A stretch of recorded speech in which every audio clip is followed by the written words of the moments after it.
Guys, one of my favorite things to eat in the world is a delicious grilled chicken. Today I'm gonna show you how to grill a chicken over a bincho grill or a conro grill. It's a Japanese grill that's a little bit smaller. You can use it for yakitori, putting some meat on skewers, throwing it on there. Today I'm gonna take a whole chicken, slice that baby right in half. We're gonna do a nice little brine with some Thai flavors. We're gonna marinate it. I'm gonna show you how to make a delicious Thai curry paste. We're gonna slap that baby on the grill, get some nice grill marks on it. That mesquite wood's gonna give it a nice little essence of smoke. We're gonna take half of that curry paste that I show you how to make. We're gonna turn that into a coconut broth. That coconut broth is really gonna round things out with our nice, delicious grilled chicken. So we got a lot to do, guys. Let's go. Okay, guys, so first thing we want to start is our chicken brine, as this will take the longest. We want 2 quarts of water or 2,000 milliliters. 15 grams of salt, 40 grams of ginger, some cilantro stems, 3 garlic cloves just bashed up. Skins are fine. 1 chili, 2 stalks of lemongrass that have been pounded, and then 1 knob of turmeric. We're just gonna go ahead and grate that in, make that brine bright orange, and then we're gonna throw our chicken in there, get some nice color on it. 2 tablespoons of coriander seed, 1 tablespoon of black peppercorns, 1 lemon squeezed, and 1 lime. Lastly, we want 10 to 12 kaffir lime leaves. We'll go ahead and bring this to a boil and then we'll shut it off, let it cool down. All right, next thing we wanna do is take our whole chicken, we're just gonna split it in half. There's a couple ways you can do this. I'm just gonna go straight through the bone. Once you split that in half, now you wanna keep on as much bone as possible because that's really gonna protect our chicken when it's on the grill. And then we'll just go ahead and flip this over. Kind of press that down, and then we can just go right around the backbone. And then you can save this for stock, don't throw that away. Just cut off half of these chicken wings just to expose a little bit more of the breast so it doesn't cover it up on the grill. Definitely throw these on the grill, little chef snacks right here. So here we have our brine. Just to cool it down slightly, I'm gonna drop in some ice. And then once this cools down to about room temperature, we can go ahead and drop in our chickens. Go ahead and let them brine for anywhere from 2 to 6 hours. You can let it go overnight, which would be the best. So if you have the time and the patience, go ahead and let it brine overnight. So next I'm gonna show you how to make a delicious curry paste. This is a Thai mortar and pestle. Just make sure that you get one that's out of stone. If you don't have a mortar and pestle, if you don't have a Mexican mortar and pestle, which would be great too because those are made out of volcanic rock, you just need something that's nice and porous because you really gotta pound out these ingredients, and it takes a little bit of elbow grease, it takes a little bit of love and time. Trust me, there's just something about grinding your ingredients and really releasing those essential oils in, say, the seeds, any of the spices, the herbs, the lemongrass, the ginger. There's just nothing that can compare to that flavor. I really can't stress that enough until you actually taste it for yourself. If you don't have the time, I totally understand to pound out your ingredients and to use a mortar and pestle, or if you don't want to get one, you can also make this in a food processor or a blender. So let's go ahead and make our curry paste. First thing we want to do is go in with our spices. We got about 4 grams or 2 teaspoons of coriander seed, 2 grams or 1 teaspoon of black peppercorns. We want to just go ahead and grind these into a powder. Now we'll just go ahead and take this out, and then we'll add this at the very end. Next, we want to go in with 3 guajillo chilies. I toasted these and I soaked them for about 2 hours. Just make sure you do because these will get pretty leathery on you. So just make sure that you're really paying attention to that. So definitely soak them. I just soaked them in lukewarm water. Then I also like to add a nice pinch of sea salt. That just adds a nice abrasiveness and just really kind of helps pound out the chilies. So we'll just go ahead and pound these chilies out. All right, and then next we have 2 chilies of your choice, red Fresno, whatever you want. Just be careful that these don't shoot up in your eyes. I like to keep my hand covered over about half of it, just to ensure that I won't shoot some chili juice in my eyes, because that sucks. And then we have some kaffir lime leaves right here. I got about 6 leaves. I just like to rip them, just tear them up, really start to release those flavors. And then we can also go in with 2 stalks of lemongrass,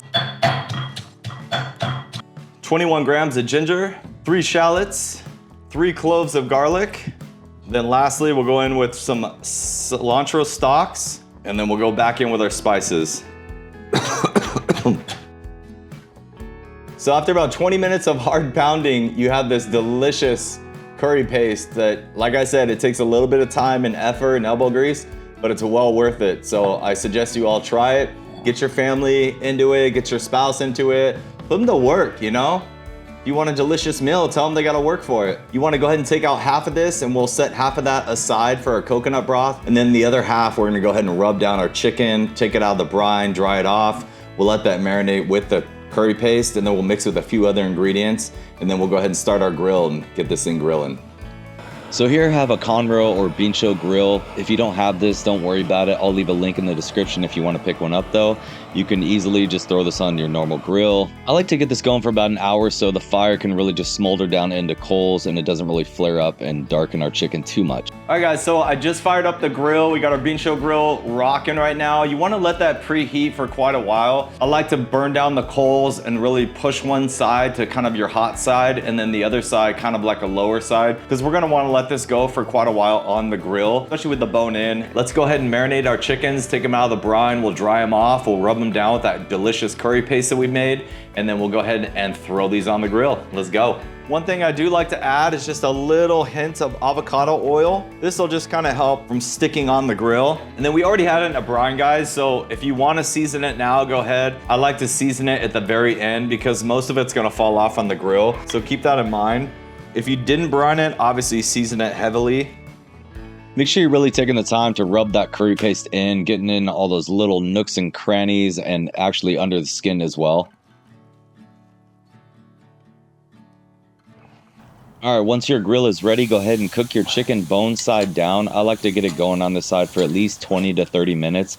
This just helps distribute the heat evenly and really helps cook your chicken perfectly.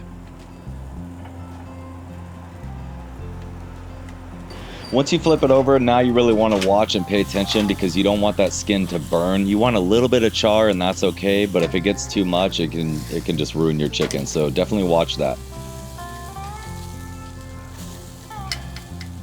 All right, just to top this off, I added a little bit of passion fruit sweet chili glaze. I didn't show you the recipe for this in this video. I had it left over from another recipe, but I will leave the recipe below. All right, let's make our coconut broth. So I want to show you a little trick when you open up your coconut milk. All right, when you open up your can, you want to just scrape out the very top coconut cream, as you see here. We just want that part right now, and do not discard the water that's underneath because we're going to add that at the very end. Save that. All right, we want to go ahead and cook our cream down on medium-high heat until it starts to split. All right, see our cream's starting to split. That's exactly what we want. Add in our curry paste. We'll go ahead and stir that around. We'll just add in a little bit of our coconut water just to kind of thin it out just a little bit. Go ahead and finish off our sauce. So we want 6 grams of tamarind paste and about 20 grams of sugar or palm sugar, 6 grams of sherry vinegar, and the zest and juice of 1 lime. All right, lastly, let's go ahead and finish our dish. We want to finish it with a little bit of that passion fruit sweet chili glaze. I'm going to leave a recipe in the description below. I popped it off with a little bit of radish, some micro mint, a little bit of dill sprigs, and some cilantro. And just to round out our dish, I added our beautiful Thai curry coconut broth. And then to finish the dish, I took some kaffir lime leaves, threw them in the dehydrator, and then I pulverized them into a powder just to sprinkle on top for a little added color. Here we have our beautiful, perfect Thai grilled chicken.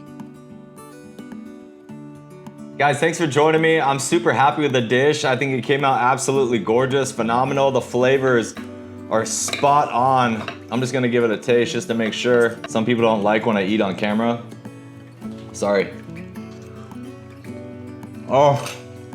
You get that beautiful curry paste that we made. A nice little spice behind it. I put some fresh herbs on top, a little dill, a little mint, a little coriander. Give a nice little color contrast to the dish. And I actually glazed it with a passion fruit sweet chili glaze. That's the only sauce I didn't give the recipe for or show you how to do it. I will leave the recipe down in the description. It's super easy. Trust me, if you make this, your friends or family or whoever you make it for is gonna kiss you on the lips. Hope you learned something today. If you did, I hope I earned a subscription. If you can, share this video with your family, friends. It truly helps the channel and I can't thank you enough. I truly appreciate it. Till then, as always, I'll see you guys next week. Cheers.